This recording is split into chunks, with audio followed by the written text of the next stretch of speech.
навиди бомдодис аз радио зуди тақдими шумо бинандагони азиз, умедворам рӯзатон бобарор бошад. имрӯз 20 август ва соат бо вақти прага расоафти субҳ аст ва ман дар чанд дақиқаи дигар барои шумо хабарҳои Тоҷикистону ҷаҳонро мерасонам. Президенти Тоҷикистон ба ҳангоми сафари корӣ ба вилояти мухтори Кӯҳистони Бадахшон дар соҳили дарёи Панҷ бо гурӯҳи аз сокинони Афғонистон суҳбати сарироӣ кардааст. Хадамоти матбуоти президент мегӯяд, ин гурӯҳи мардум аз Эмомалӣ Раҳмон хостанд ки дар ҳалли мушкилоти онҳо ба мисли нарасидани оби ошомиданӣ, камбуди нерӯи барқ, набуди алоқа ва роҳи мошингард мусоидат кунад. Эмомалӣ Раҳмон таъкид кардааст ки ҳамаи мушкилиҳо дар доираи муносибатҳои дӯстиву ҳамкорӣ ҳалли худро пайдо мекунанд. дар доираи сафари корӣ дар ноҳияи Дарвоз, Эмомалӣ Раҳмон дар маросими ифтитоҳи боғи фароғатии Вомарленд, парки технологӣ ва меҳмонхонаи 3 қабатаи Чорачаман Хилс иштирок кард. Боғи Вомарлендро 11 соҳибкори Дарвоз муштаракан бино карданд. Дар ин боғ 10 нусхаҳои ёдгориҳои машҳури ҷаҳон аз ҷумла Манораи Эйфел, майдони регистони Самарқанд, Биг Бен, калисои Москав ва амсоли ин сохта шудааст. Сафари Эмомалӣ Раҳмон дар замони пандемияи коронавирус ва дар шароите сурат мегирад ки тибқи баъзе хабарҳо як ида мансабдорони тоҷик ба вируси COVID-19 мубтало шуданд. Бар илова тавре аз аксу наворҳо дида мешавад, идаи аз ширкатдорони мулоқотҳо ниқоби тиббӣ надоранд.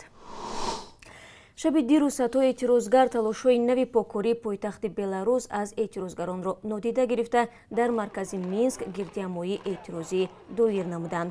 ҳамин тариқ эътирозҳо бар зидди ҳукмронии тӯлонии президент Александр Лукашенко 11 рӯз пайҳам пас аз интихоботи баҳсбарангези президентӣ дар Беларус ҷараён дорад. дирӯз дар як ҷаласаи изтирории сарони Иттиҳоди Аврупо, раиси Шӯрои Аврупо Чарлз Мишел гуфт ки паёми 27 кишвари узви ин созмон хеле возеҳ аст: хушунатро бас кунед. рӯзи 19 август Лукашенко ба Вазорати корҳои дохилӣ фармон дод ки эътирозҳоро хомӯш кунанд. Бар илова ӯ дастур додааст ки назорати марзҳои хориҷии Беларус шадидтар гардад. дирӯз ҳангоми эътирози мухолифин афсарони зиёде дар маркази Минск ҳузур доштанд, вале онҳо аз мошинҳо берун нашуданд ва ба гирдиҳамоӣ дахолат накарданд. назаре меандозем ба парвозҳои чартерӣ аз Русия ба Тоҷикистон.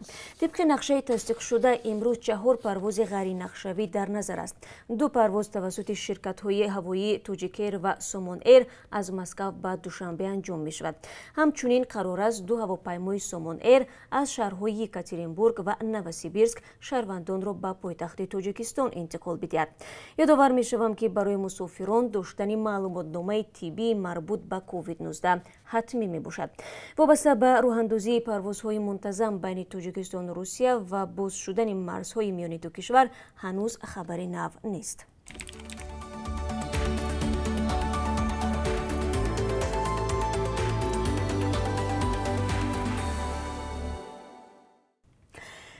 Худоёрзода, вазири нақлиёти Тоҷикистон, ки 8 рӯзи пеш бо захми корд дар бемористон бистарӣ шуд, дар суҳбат бо радиозода гуфт, ҳолаш хуб аст, аммо ҳанӯз зери назорати пизишкон қарор дорад. Худоёрзода хабари мақомотро дар бораи қасди худкушиаш тавзеҳ надод.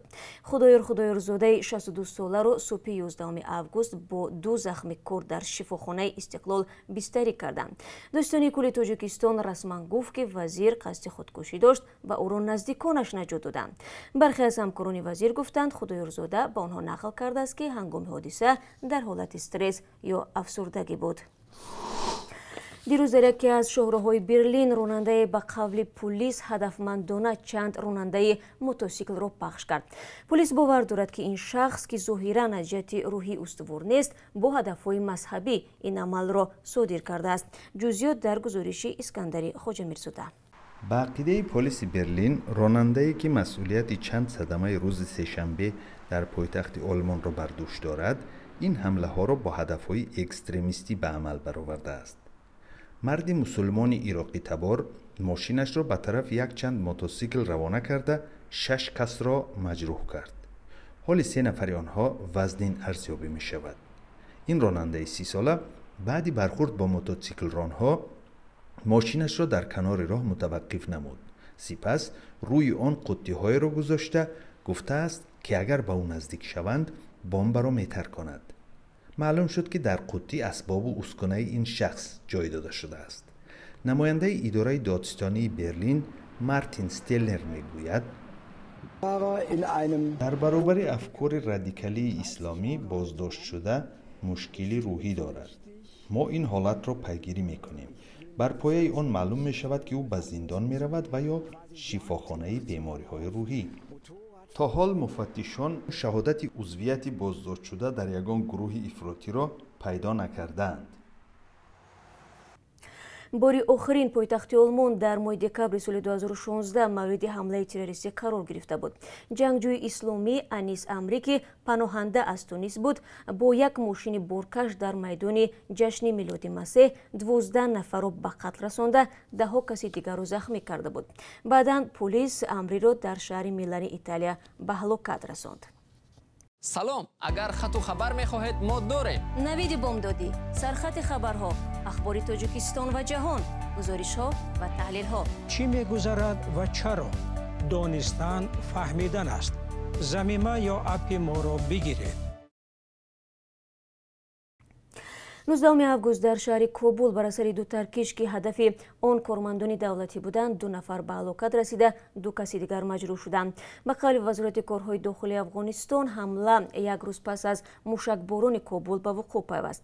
хотирнишон мекунам ки 18 август дар рӯзи ҷашни 101-солагии истиқлоли Афғонистон маҳаллаҳои маскунӣ ва дипломатии Кобул мушакборон шуданд ки дар натиҷа 3 нафар фавтида, 16 каси дигар ҷароҳат бардоштанд.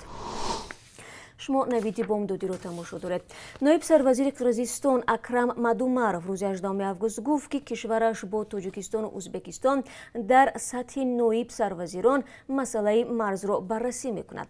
ба гуфтаи вай, барои пешгирӣ аз ҳодисаҳои марзӣ мақомоти маҳаллӣ бо мақомоти амнияти миёни сокинон кор мебаранд.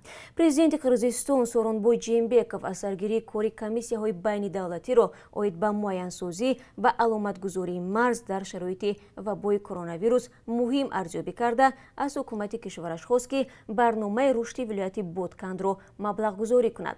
дар вилояти Ботканди Қирғизистон бештари низоъҳои марзӣ ба вуқӯъ мепайванданд. номуайянии марз бештар вақт боиси ҷанҷолҳо байни сокинон барои об, роҳ ва чарогоҳ мешавад. сомонаи Ахборком бо такя ба хадамоти амнияти федералӣ ва ё худ ФСБ дар бораи ба зиндон маҳкум шудани як зодаи шаҳри Кӯлоб хабар медиҳад. ба қавли манбаъ, додгоҳи ҳарбии ҳавзаи марказии ҳарбии Русия Фирӯз Ҳафизовро ки зимистони соли ҷорӣ дастгир шуда буд, ба таблиғи ҷунбиши Толибон гунаҳгор донист. ном бурда ба 7 соли зиндон маҳкум шуд. раёсати ФСБ дар вилояти Саратов гуфтааст, Фирӯз Ҳафизов сокинонро тариқи интернет барои пайвастан ба сафи Толибон ташвиқ мекард. ба гуфтаи ин хадамот аз ҷумла як мавриди кӯшиши ӯ барои ба сафи Толибон ҷалб кардани як зани сокини шаҳри Саратов ошкор карда шудааст. маркази миллии тестӣ натиҷаҳои тақсимоти такрории довталабонро ҷамъбаст намудааст. ба ҳамин тартиб аз 20509 нафари аз нав сабт шуда, 12750 нафарашон ба ихтисосҳои интихобнамудаи худ роҳ ёфтанд. тақсимоти такрории довталабон дар асоси баллҳои умумӣ ба дастовардаашон ки қаблан сурат гирифта буд муайян гардид. онҳо бояд то 22 август ба муассисаи таълимии таҳсилоти миёна ё олии касбии дахлдор ҳозир шуда ҳуҷҷатҳои заруриро супоранд. дар сурати ғайр аз ҳаққи қабул шудан ба муассисаи таълимӣ маҳрум мегарданд. хотиррасон мекунам ки соли ҷорӣ дар 2 марҳалаи бақаятгирӣ барои ширкат дар имтиҳоноти маркази миллии тестӣ ки ин шумора дар нисбати соли 2019 5624 нафар зиёдтар мебошад, беш аз 100 000 довталаб аз қайд гузаштанд. ва ҳоло барои шумо аз қурби асъори хориҷӣ мегӯям ки аз тарафи Бонки Миллӣ чунин таъин шудааст. $1 10 сомониву 31 дирам, €1 12 сомониву 30 дирам арзиш дорад. имрӯз қурби 1000 рубли русӣ расо 140 сомонӣ таъин гардааст. бинандагони азиз, барои ин соат суҳбати худро ба поён мебарем. ташаккур аз якояки шумо. шуморо 3 соат пас мунтазирам.